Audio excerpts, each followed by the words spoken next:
All right, everyone. Welcome back to another episode of the Limitless Leadership Podcast. I got a great guest with us today. We are coming at you from the 2025 Apex show in Las Vegas, Nevada. In fact, we're on the last day of the show. You're going to likely hear some background noise because people are tearing things down. We're right smack dab in the middle of the trade show, and some booths are coming down. Equipment is being moved. So if you hear something, that's what it is. But the thing that you're here to hear is my guest. He's a friend of mine. He is the president of Auto Shop Answers, Mr. Todd Westerlund. Todd, Hey, thanks for being here, man. thanks for having me. And I have seen some stuff crashing and stuff like that. You are right in the middle of it, and getting to see the behind the scenes movie magic. This is incredible, Josh. This is really one of the things that drew me was the professionalism of everything, and to really be behind here and see it, man, this is really cool. It's been a lot of fun, Todd. I'll tell you, man. Again, we're on day 3, so we've done a lot of interviews, done a lot of walking. Everyone's tired. Everyone's feet are hurting. Yours may not be though, because you live in Vegas, so this is right in your backyard. And I really appreciate. I want to make sure that I take a moment to thank you. You're here for this interview. So my other guests that I've had on this week, they're here because they're attending Apex, they're attending SEMA, they are walking around mixing and mingling and meeting and greeting and all the good things. But you and I talked a few weeks ago at the Ratchet and Wrench Management Conference in Arizona, and I was like, dude, let's get you on the podcast. And you're like, I live there. I'm just going to make it there for your show. And here's the cool thing. So I want to say thank you for that. Here's the cool. I want you to share the story. You know where I'm going with this.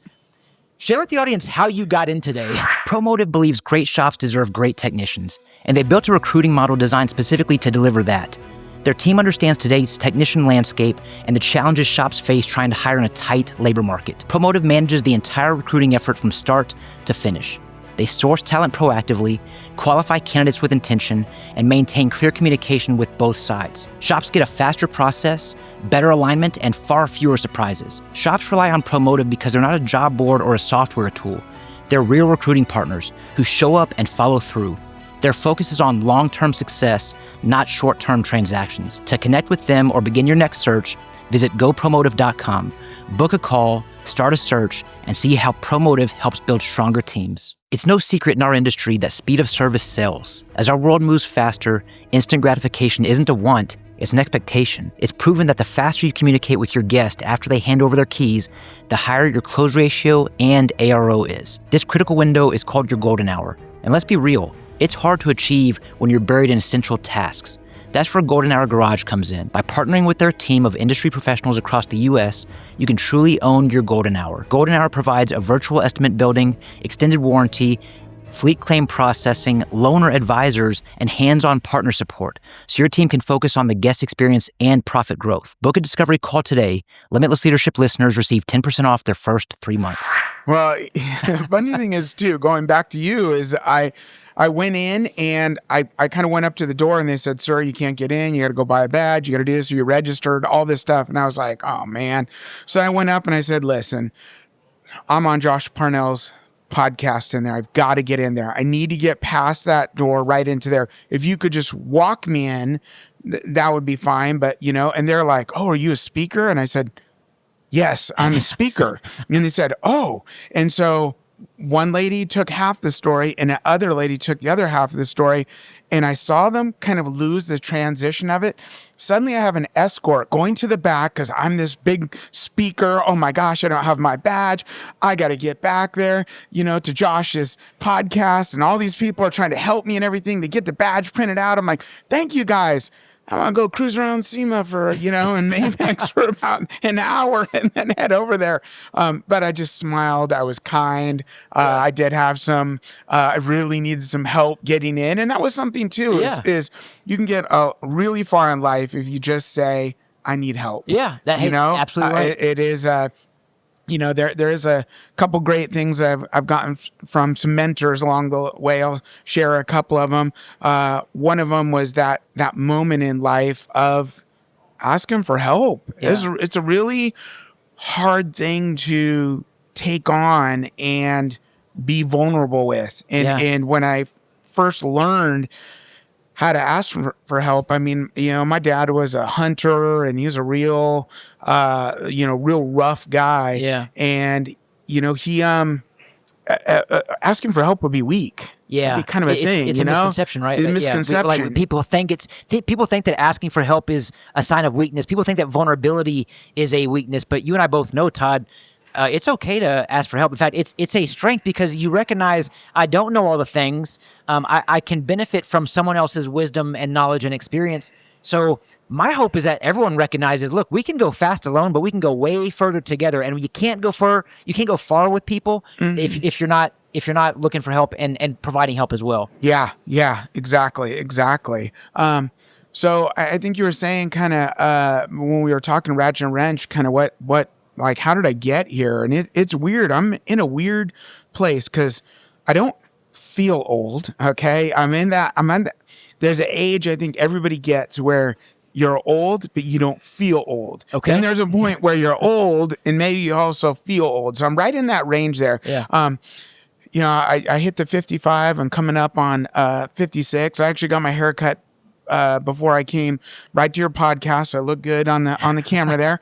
And the lady said, "Are you a senior citizen?" It was like a pause. Man. I was like, shots fired. Yes, I am. Like I'm 55. And she was like, "Oh, wow, you get a discount, like a $2 discount." And I was like, probably would have been better. Was it worth it? You could just tempt the $2. Did not say that, but whatever. So I kind of hit that. So this is my 40th year in the automotive industry. Wow. And so I'll talk to some people and they're like, "Yeah, I'm 38." And I'm like, I've been doing this longer than they've been alive. Yeah. Like I'm in a weird, I've seen where it started, I was a technician for 15 years, ASC certified in the state of California, certified to smog cars, which at that time was a very high step. Smogging cars wasn't just a tailpipe emissions test. It was a full dyno under, and I'm pointing at a wall going 55 miles an hour, strapping the car down. If the alignment was off, the car could be bounced around. It was dicey, but that took me a lot of, I had to go through a bar exam. We're such a weird industry. The only ones who go through a bar exam, but we have to keep going through it every year. How come? I want to see a lawyer go through a bar exam continuously. Now this is the California Bureau of Automotive Repair, correct? Okay, so when we say bar exam, we're not talking like legal stuff. We're talking about It is, but boy, it's sure you couldn't go to the restroom by yourself. You had to have an escort because we're going to go in there and study for the test in there. Yeah. So achieving that was a really big deal. I unfortunately throughout my career loved working on cars. I had a little disease which was called muscle cars. I had a 71 Chevelle, 69 Camaro, and I finished a 74 Nova, and that was my big, thing was all done. It was beautiful. Holley carburetor. I mean, super competition headers, 2-chamber Flowmaster. I can name every single part on that. It sounds like your disease is incurable. It is. It's really, and leading a shop can be isolating, especially when you're trying to grow and still take care of your people. Tectonic 2026 brings together shop teams who care about the same things you hear on this podcast: coaching, accountability, training, and building leaders at every level. Expect hands-on workshops, role-based sessions, and honest conversations you can take back to the shop on Monday. Tectonic is happening April 9th through the 11th in Houston, Texas. Tickets are on sale now, and Limitless Leadership podcast listeners can get $500 off standard pricing with code LIMITLESS500. Go to techmetric.com/tectonic. That's TEKTONIC, or use the link in the show notes. All right, folks. As you know, great leadership isn't about doing everything the best. It's actually about having the right partners in your corner to build your shop's success. It's about putting the right team in place. It's about choosing the right vendors to make you a pro, making pro moves. And when I think about the pros, I think about shop marketing pros. The know, like, and trust factor, that's a real thing. And Shop Marketing Pros understands that. That's why I want to recommend Shop Marketing Pros to become your marketing partner in your shop. They get to know, like, and trust you and your business to then help your audience get to know, like, and trust you too, and bring your shop to the next level. So when I talk about making pro moves, this is the kind of move I'm talking about. This is the kind of standard-setting partnership that's going to elevate your shop. So if you're ready to become a pro in your shop, visit shopmarketingpros.com and partner with the best. So I wasn't really saving a bunch of money, and folks get to a certain point in the shop, and sometimes it's a natural to open your own shop. And, I started kind of topping out, or my boss said, listen, like, I can't give you too many more raises, like you're coming to the top, which is insane. But I'm like, okay. And one day it just kind of hit me like, it was just time for a big change. And I sold all my tools, went back to college for marketing. Not back to college, I went to college for marketing. I lasted almost a year, and I realized what I really wanted to do was sales. Like, I didn't know if it was going to be, I tried a little car sales. I thought it might be real estate. I like talking with people. And somebody said, hey, you need to do something that is you and what you give, and you get paid for that. Yeah. So meaning if you promise somebody, you honor that promise, and you should get paid for doing that. Sure. And like, oh, okay. And that kind of led me through there. I was working for a company called Diamond Certified, which was the predecessor to Value Star. I walked into an auto shop because I knew auto shops and I could speak the language. It was Tracy Renee in Vallejo, California, Jeans Automotive. And she said, hey, there's a guy, who has this company. It's a CRM, kind of a new thing, email marketing, and it's called Demand Force. And they're looking for a guy to head up the auto. So I was like, okay. So found myself on the train to San Francisco. Fast forward, somehow this guy without a college degree, who is an ex-mechanic, is the oldest guy on the sales team selling to automotive shops. Yeah.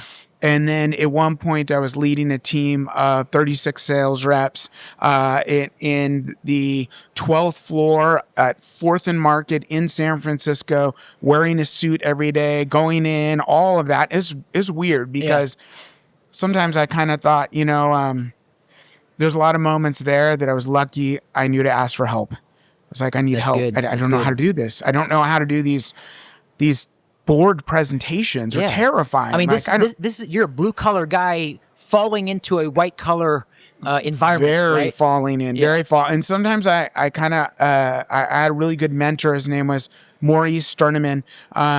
Maurice one day came to me, just kind of saw something in my eyes. He's like, let me pull you aside there. And he's like, don't you ever let them see that. Don't you ever. It's like, you belong here. You need to be here. He's like, you've earned this.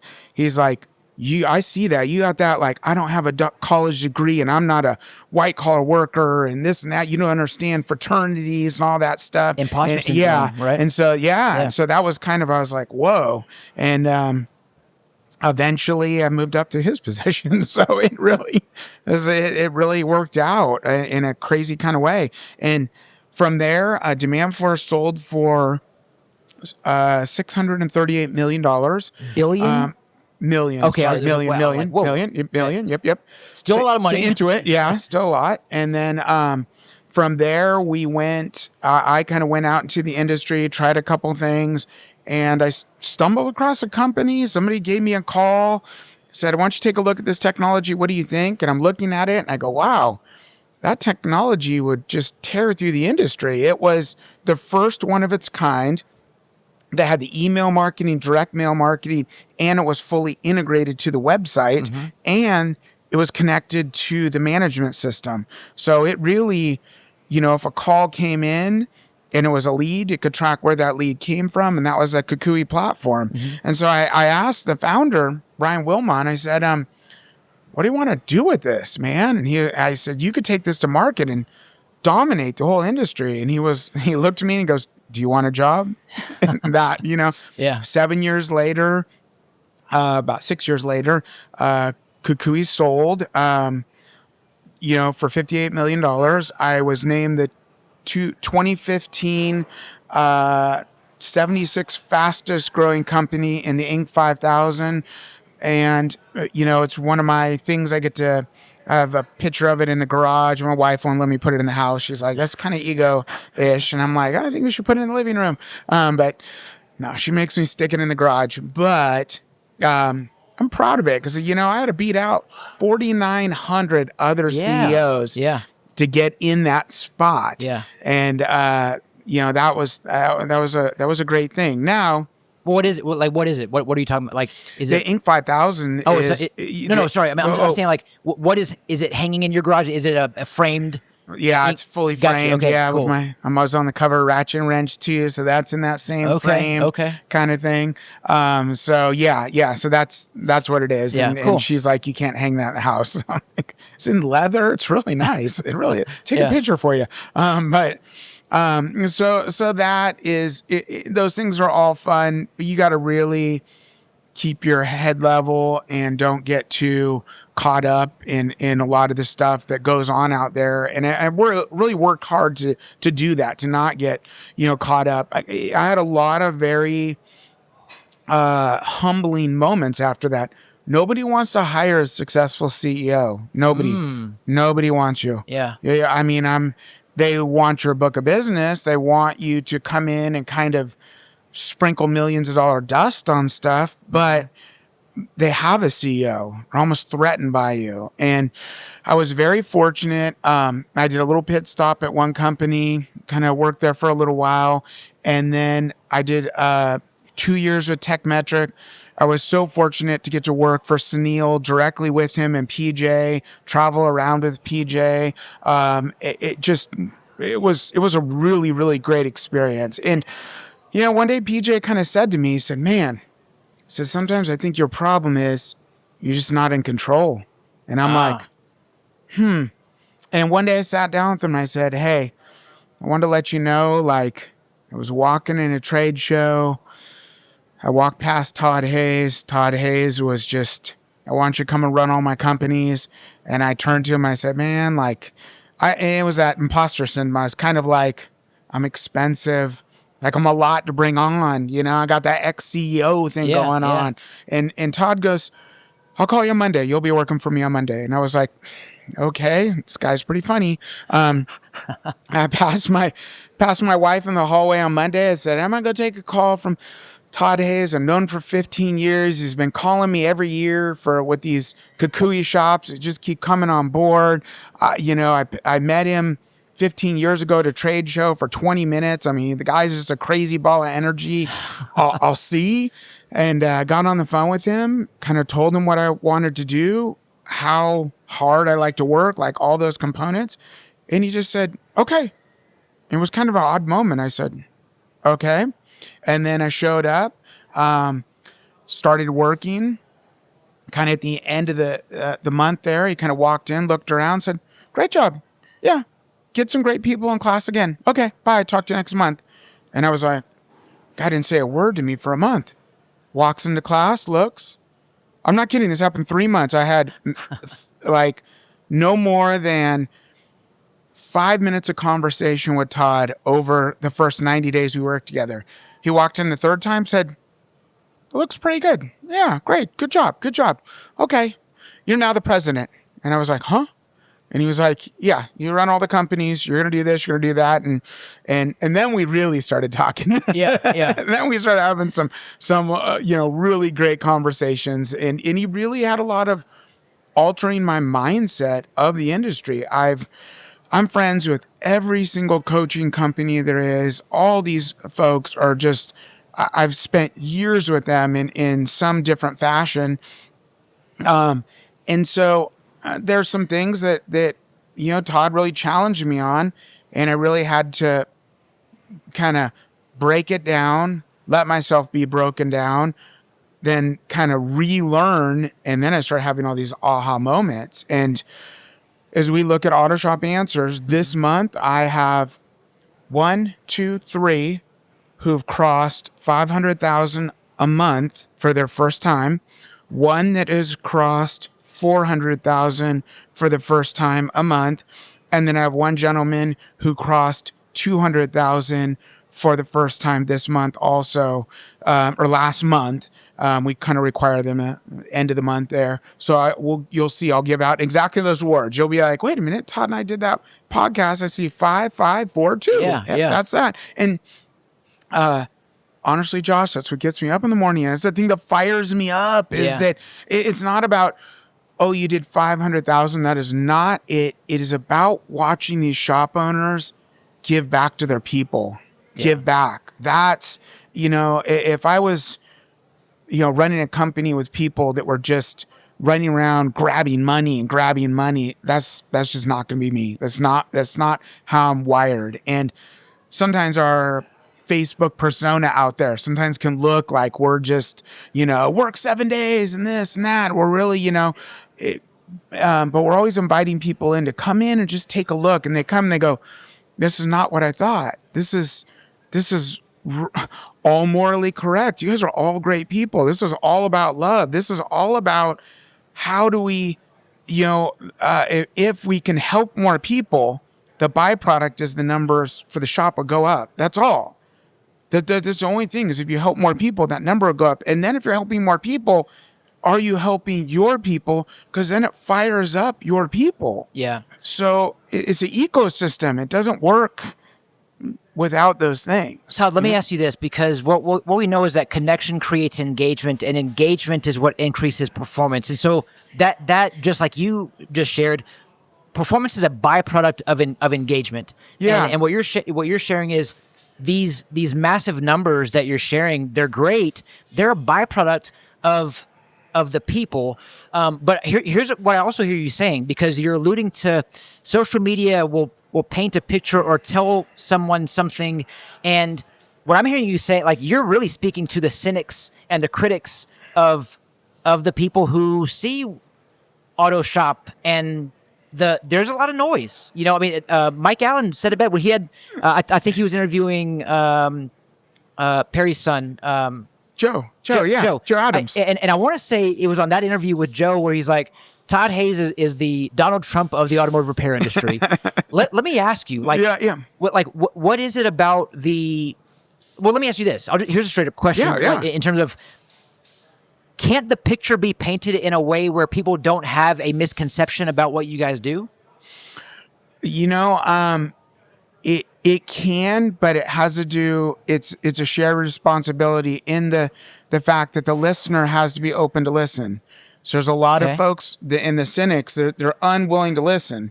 You could say almost in our own political state out there, we got these real fiery, and it's kind of like, that's not my narrative. So I will never listen to you because that's not my narrative. It's like, okay, so let's take this one. Whenever we say it, I mean, your podcast is going to blow up. People, we talk about like 7 days a week. Okay. Yep. Here's the thing. Let's just say we're not in automotive. Guys are in hospitals, okay? And my daughter, my wife, or myself, or whatever, something happened, and I needed to go to the hospital. Sure. But the hospital people I see who will be on stage speaking, firing some shots, they're like, I'm only open 4 days a week. But I got hurt on a day you're not open. You can't help me. And every time I have a problem, it's usually on the weekend, and a lot of the shops are closed. I got to take my car a lot of times to Firestone because I've got a couple shops now that are following our process that are close. But here's the thing where the cynics kind of, nobody in the shop's working 7 days. Nobody. Yeah. Nobody, they're working 5 days. Yeah. They have a couple set off days. They have a couple set off days. And a lot of the guys you talk to who work the Saturday and Sundays, I don't know what it is, but like, they're fishermen. I don't know, that's like a common thing. Like, ask your listeners out there, like, how many are fishermen? Because those guys love to be off on Monday, Tuesday. They're like, oh, dude, I'll work the whole weekend. The lake's open. But I'm going out and I'm fishing on Monday, Tuesday. And I'm like, oh, okay. I mean, cool. I guess. To each his own. So, but the cynic side of it, they will not hear that. They just keep hearing 7 days. Yeah. They're cutting out all the other stuff. Okay. And that's fair. Even if you wanted to do, if you love the 4-day model, great. You work 4 days and then have how would you do that? Like a 4.5 day shift, something, 2 overlapping shifts, volunteers, something like that. 4 10s, it could be done. But here's the real damaging thing for a shop, and it worries me for a shop. It worries me for the future. of those shop owners when they're going down that route of the no Saturday, Sunday, 4 days a week. Like, you know, I'll hear my customers love it. Your customers are going to Firestone. They're going to these other places that are staying open, that they can serve them. And I've said this before, God forbid they do a great job serving them when you couldn't be there, and then you lose them. And, you know, there's people right now that are on the forums, I was just looking, that are saying things like, we're slow. We are not slow. Yeah. We're not slow. Todd, I'll challenge you here, because to me, like, to some degree, I'm hearing you speak to the exception to the rule, and which is the analogy you shared in regards to hospitals. Someone gets hurt, they got to go to a hospital, and we get it. If someone desperately needs to get to an automotive repair shop, desperately needs to get there, then they can take their car to a Firestone. Because here's where I'm going to challenge you and say, I mean, ask Chick-fil-A how this works for them, right? Because the cynic and the critic might say, hey, I hear you. I mean, I'm not going to completely dismiss what you're sharing. Yeah. But at the same time, it feels like it's about the money. It's not about being able to take care of every single one of your guests. So speak to that criticism, if you will. Brilliant. I love it. Thank you for the forum, because it's really you can see things from a different direction than I can. Kind of ask the question so I can give that answer, and I really appreciate that.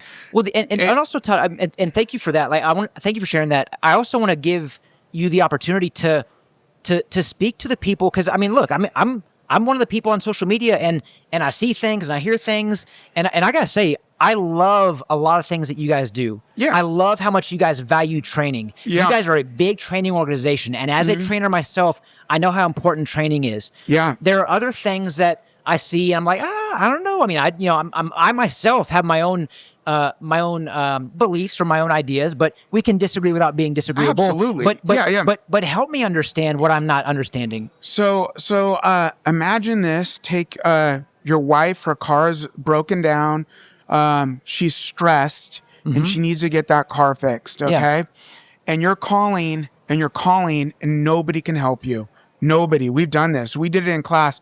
19 calls on a Saturday to find one shop that could do the work. 19 in a row. And when the class were yelling out 15, 16, and people are like, this is unbelievable. But Yeah. I mean, Josh, this is your wife. She is stressed. She needs her car. Whatever is getting to work, getting kids to work or to school, whatever that is, not having a vehicle, getting food. Maybe the car broke down before that doctor's appointment, before going grocery shopping, before some critical things. Yeah. And you just need help.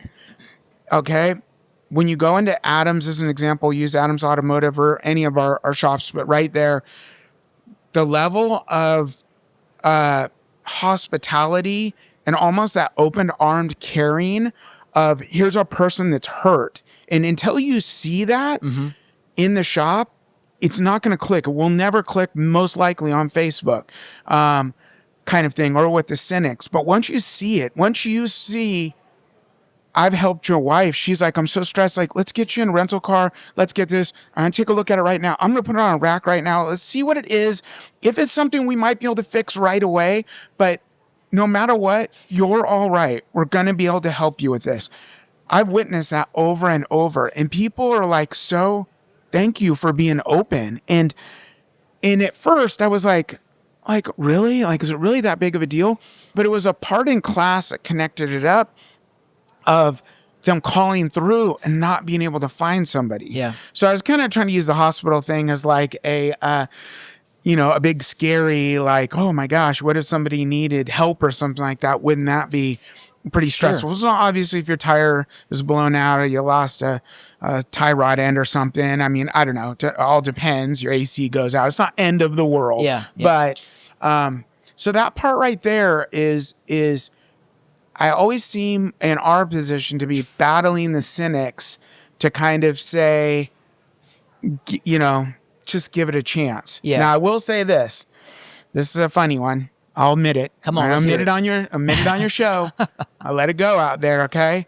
And it's not exactly the way I conduct myself, and nor do I think you should, or really anybody, but in some ways.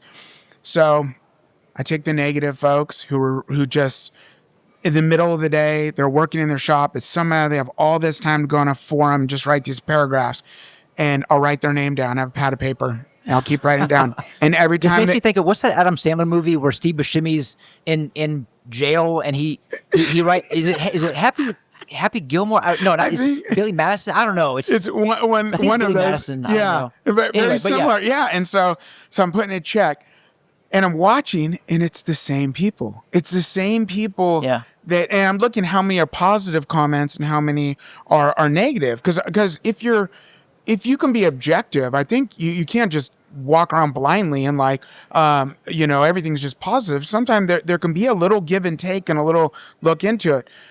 But if I start seeing it's just negative for the fact of being negative, yeah, I block them. Well, I unfollow them so I can't see it. So my feed is at least all the, I would say, positive folks or folks that like. A great example is our good friend Mr. Lucas over there. We love. Yeah. Like me and Lucas and Auto Shop Answers, everything. There's a lot of reasons. There's some things we don't see eye to eye. Mm-hmm. But I absolutely stay connected, follow Lucas, watch what he says, watch some of his walking things. I might go, I totally disagree with that. But he's objective. And, he shook my hand. We talked for a minute. I really respect that, So that's something kind of out there. I think all of my interactions with you, you've been a little bit more on the positive side, which I really like. You're really just not negative at all. Not that you can dive into something. I've seen you dive into it, but you do it in the right way. Like, let's make here's a touchy subject. Let's make a platform for it. Discuss it. Ultimately, Todd, you don't shy away from it. No, I love that. Well, here's the thing, and this is even what I coach. As a leadership coach, I coach people on how to have potentially, quote unquote, difficult conversations. But here's the thing. When you know me, when you know where it's coming from, I'm pointing to my heart for a reason. By the way, if you're listening to this episode, feel free to watch it on YouTube at The Bearded Leader. You can see Todd and I in person at this event. And I'm pointing to my heart right now. When you know who I am, you know that it's coming from a good place. And I am always trying to model for my clients and for those around me to seek first to understand, then be understood. And so here's where I appreciate the fact that you're taking the opportunity to share what the potential misconceptions are about Auto Shop Answers. And I'll just say this. I mean, unsolicited, man, as a friend, like I would encourage you to not even feel the need to justify or defend unless asked for it. Because I asked for it after you started defending it. You just almost got into it. Like, so I was like, well, I mean, he's getting into it. I'm going to go in for it. Heck yeah. We got to have fun, right? I'll say this. Kudos to you for protecting your peace, because I like the fact, like, I'm not shying away from if someone's going to be negative for the sake of being negative, I want to remove that negative energy from my life as well. So I don't blame you for that. I think you do a great job, because I see you on the platforms, and you do a great job of providing a professional response without fueling the fire, if you will. Here's my question, and kind of again some more unsolicited advice.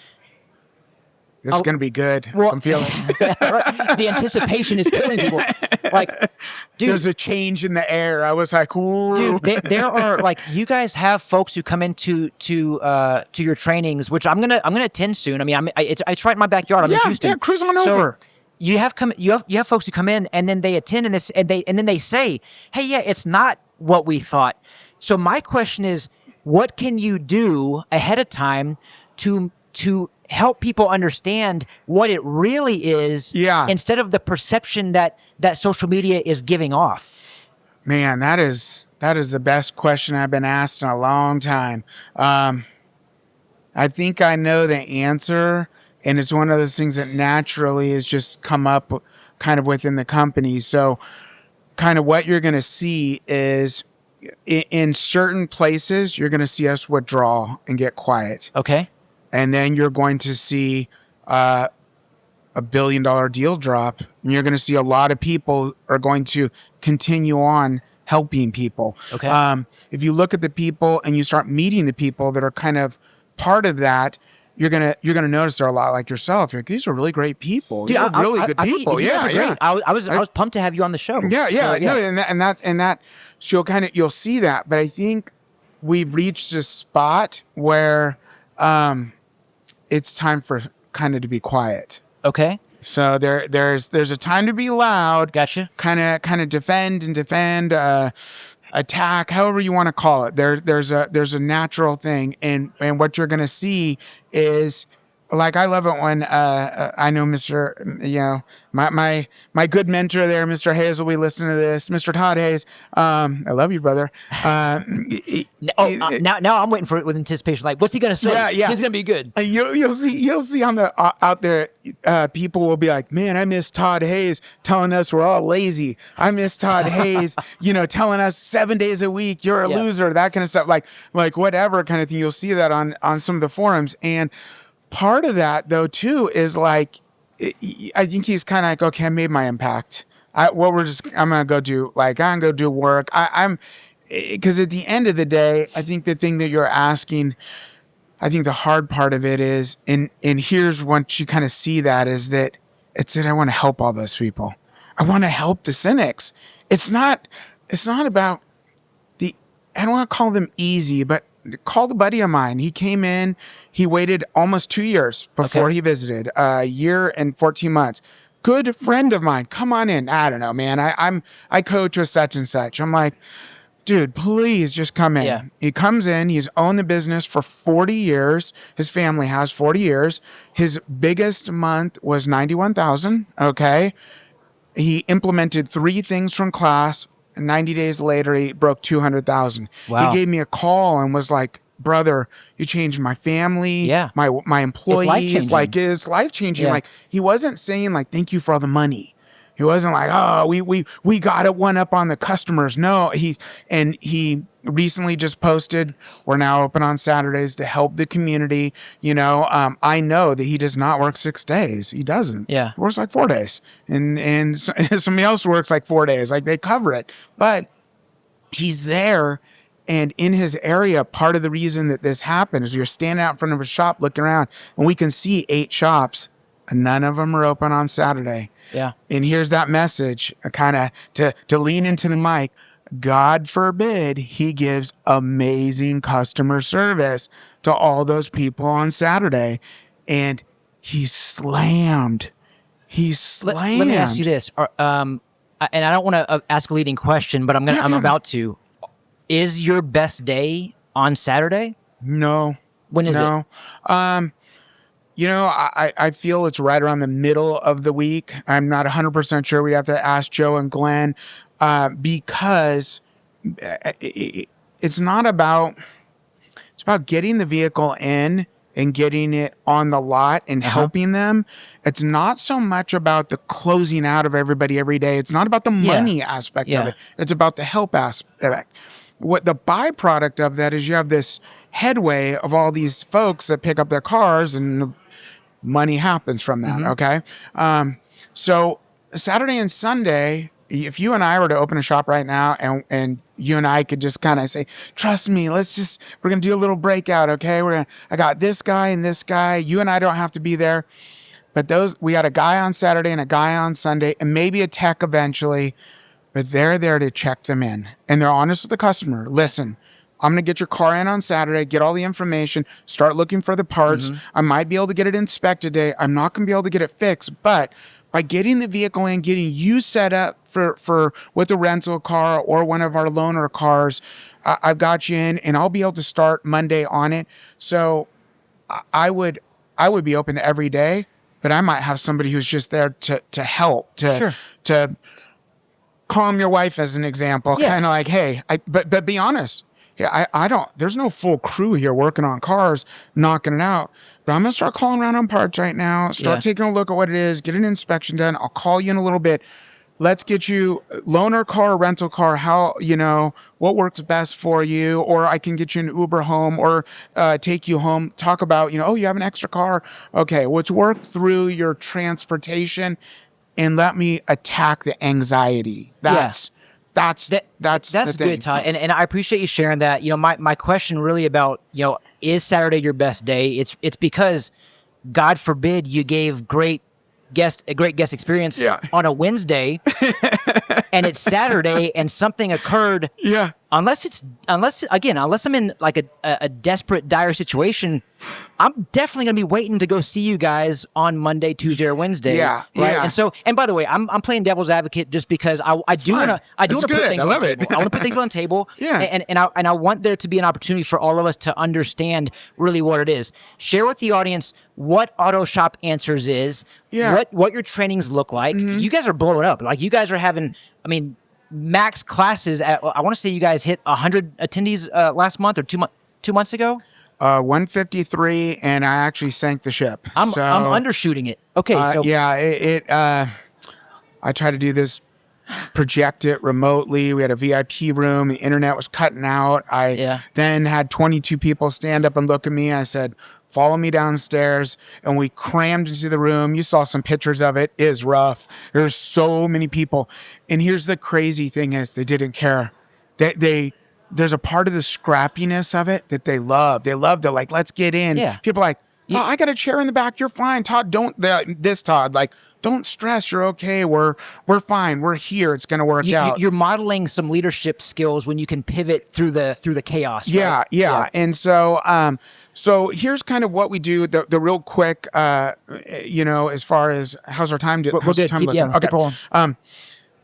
So you're going to fly into Houston on a Friday, going to get into your hotel, relax. That night, you're going to walk over there with, this week, it'll be 91 shop owners will be walking next door to the hotel is Adams Automotive. You'll see a live rack attack, live presentation station, and a live speed cart. Check-in is the next morning at 6:30 a.m. You'll get in. I'll give you a great breakfast and a great lunch, not a basket of oranges. Like, we cater in really, really good stuff. And then we're gonna kick it off, and we go bell to bell. We have too much stuff to teach. It's part of our model, so there's never any getting out early. Now, we're going to teach you every single process, every single script, every single piece of technology that we do.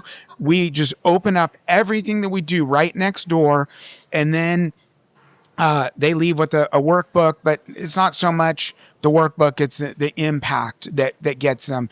Now, this is a very, very critical part on the part that we train on. So I'm not saying to all my coaching brothers out there, to yourself, everybody, okay? Because we each coach on different things, right? Yeah. Okay. So on this particular thing that we're coaching on, Glenn and Joe walk over from the shop in the morning. They literally just left the shop. They walk right onto stage.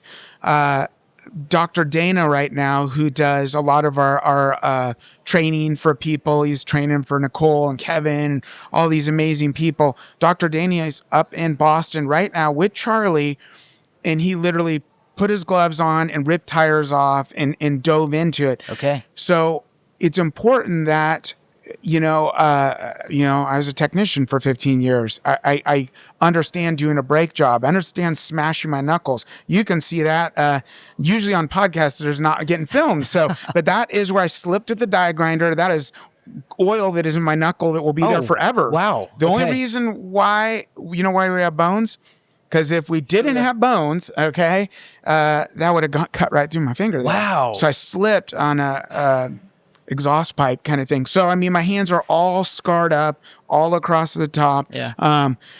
And you gotta really get in there. And so that's something that when they're saying, here's what the call came in, here's how we handled it, here's how we handled this part of the inspection, they just did it. They just did it. Mm-hmm. Now, and let's just say that, that's one way to coach. That's all. We'll kind of leave it at that. It's one way to coach on that particular thing.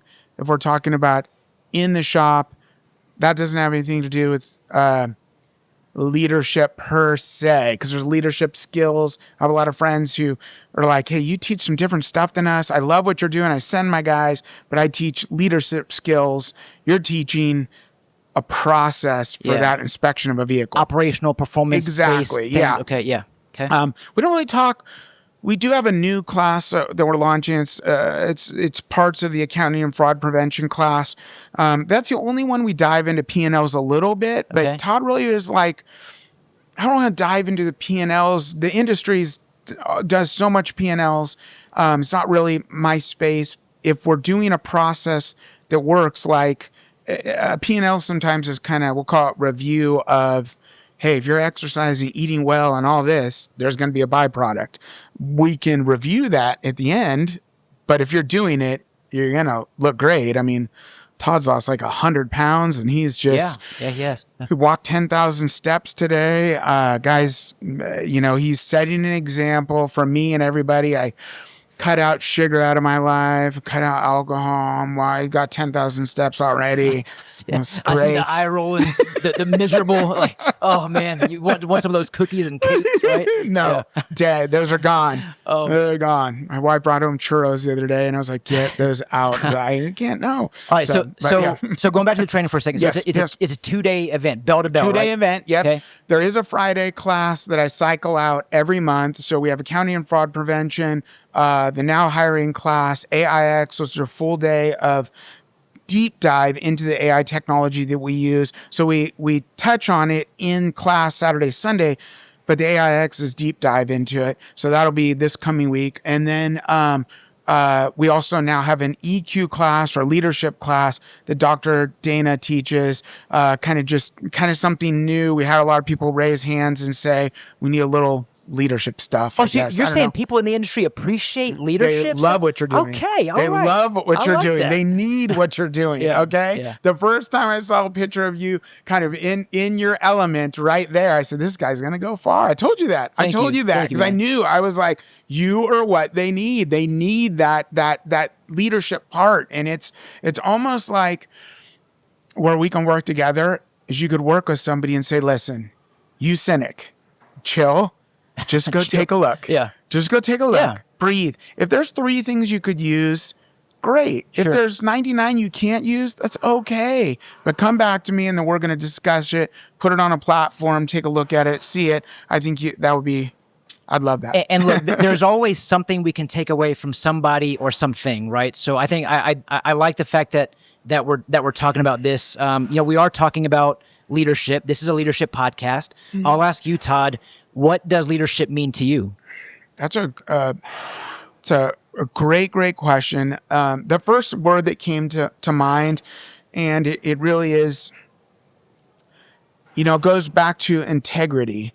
And I think throughout my career, there were certain times in my career where I was learning all about integrity and learning what integrity meant and thinking maybe I knew perfect of integrity or thought, back in my early career, I used to party really hard at there. I thought partying was great. And, you asked me about my language earlier. I swore a lot. And as I grew, it's not about, it's about when nobody's looking, you're not swearing, if that makes sense. It's about what I do that nobody sees, It's who you are in public and private. People right? don't know. Every morning I get up, I let my dogs out. My dogs love me, when I come home, they're so excited to see me. It's about, my daughter was sick, just not feeling good, not like a sick thing, but just not feeling great. And she kind of looked at me and she said, can we go get hot chocolate at Dutch Brothers? I was like, it's like 9:00. I said, I have a podcast tomorrow with Josh. We're not messing this up. I got to get some sleep. I need to look good for the camera for him. Okay.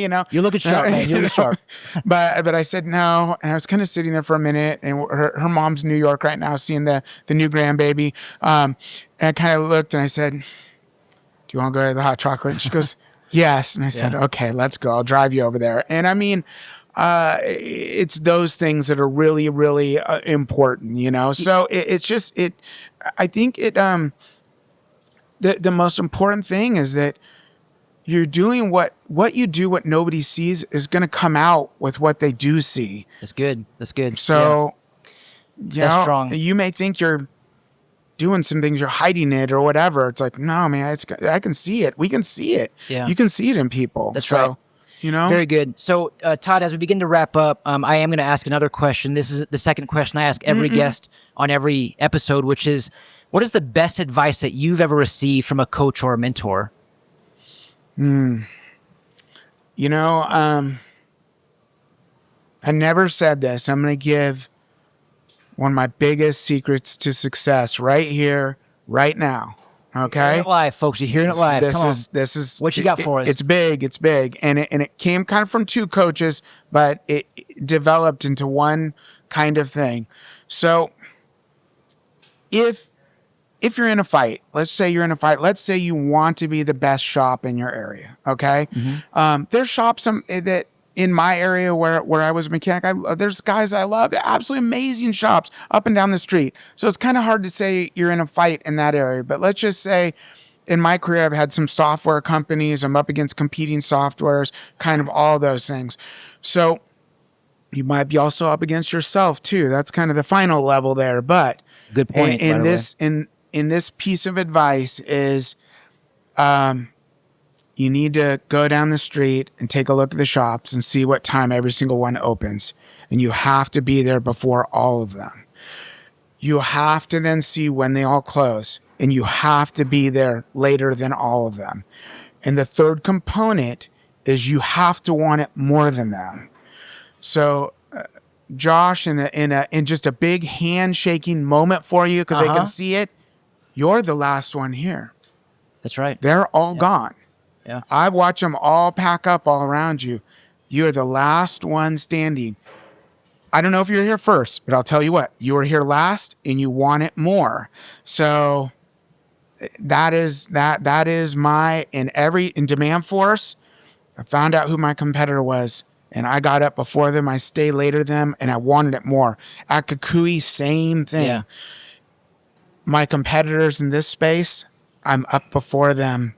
I'm working later than them, and you don't see a lot of vacations and stuff with me. I do my things with my family, but I want it more because at the end of the day, that cynic byproduct we're trying to get through to some of those folks is the want it more is going to say I'm going to help more. You know, sure. I got a lot of kids, people I help. You know, I do. I would say one of my biggest mistakes on my first big sale was Demand Force. I had a lot of stock in the company. As I came out of there, and I mean, not patting myself on the back like it speaks to me kind of thing, but like I just wanted to help everybody. So I started helping everybody. Well, to all you listening out there, you know what happened. I didn't have any money. So I just kept giving and giving and giving. And I wanted them to feel like I did. I wanted them to be doing well. And so I've had to kind of learn that too. I hate that statement of you can't help everybody. I said, absolutely not. You can help everybody. You can help everybody. You can at least attempt, right? You can at least attempt, right? And you can do your best to reach people and build leaders. That's what my mission is. I'm going to challenge you, Todd. First, I want to say thank you for that. Thank you for the feedback. Thank you for the kind words too. I'm going to challenge you to say, maybe I don't want it more. Maybe I was just so pumped about my guest today, Mr. Todd Westerlund. Todd, thank you for being on the podcast, man. I really appreciate you. This is not going to be your last time. I feel like we could have gone deeper and talked about a number of other things, but this is a good start. Awesome. I love it. Hey, thank you so much. Thank you, man. Appreciate you. Yeah. And thank you for tuning in to another episode of the Limitless Leadership Podcast. As you know, we look to transform our leadership skills by tapping into unrecognized potential to achieve limitless results. So thanks again, everyone. Don't forget to smile today. Tell your loved ones how much they mean to you. I'm Josh Parnell, reminding you to keep leading well.